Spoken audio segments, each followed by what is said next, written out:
Paris Olympic 2024 পিছিয়ে পড়েও দুর্দান্ত প্রত্যাবর্তন।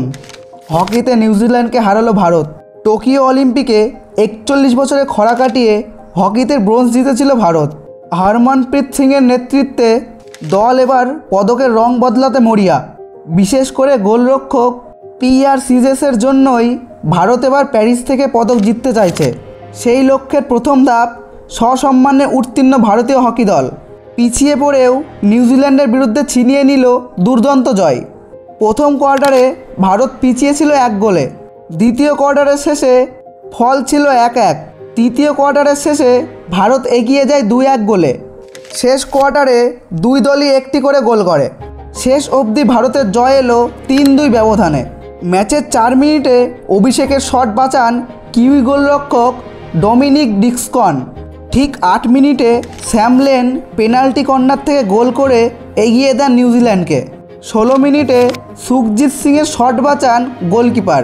24 মিনিটে হরমনপ্রীত সিং পেনাল্টি কর্নারকে গোলে রূপান্তরিত করতে পারেনি।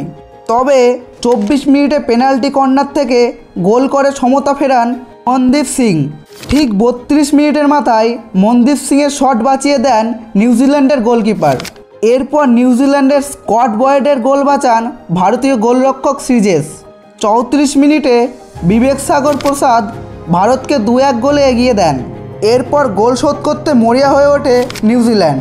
36 মিনিটে হেডেন ফিলিপসের শট বাঁচানোর পর ভারতীয় গোলরক্ষক হেডেন ফিলিপস, কেন রাসেল ও স্যাম লেনের পরপর পেনাল্টি কর্নার বাঁচিয়ে দেন। 46 মিনিটে সুখজিৎ সিংয়ের শট বাঁচানোর পর 47 মিনিটে অমিত রুইদাসকেও পেনাল্টি কর্নার থেকে গোল করতে দেয়নি কিউই গোলকিপার। ভারতীয় গোলকিপারও কয়েকটি পেনাল্টি কর্নার বাঁচান। যদিও 53 মিনিটে সাইমন চাইল্ডের গোলে সমতা ফেরায় নিউজিল্যান্ড। ম্যাচের 58 মিনিটে হরমনপ্রীত সিংয়ের পেনাল্টি কর্নার থেকে গোল করার জোড়া প্রয়াস প্রতিহত হয়। তবে হরমনপ্রীতই চাপ বজায় রেখে 59 মিনিটে ভারতের জয়সূচক গোলটি করেন। এই গ্রুপের অপর ম্যাচে বেলজিয়াম 2-0 গোলে হারিয়েছে আয়ারল্যান্ডকে।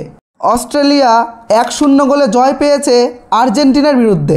ভারতের পরবর্তী ম্যাচ 29 জুলাই ভারতীয় সময় বিকেল 4:15 থেকে আর্জেন্টিনার বিরুদ্ধে। এরকম আরও তথ্য পেতে আমাদের ইউটিউব চ্যানেলটি অবশ্যই সাবস্ক্রাইব করুন। আজকের ভিডিওতে এই পর্যন্তই। দেখা হবে পরবর্তী ভিডিওতে। সকলে ভালো থাকুন, সুস্থ থাকুন।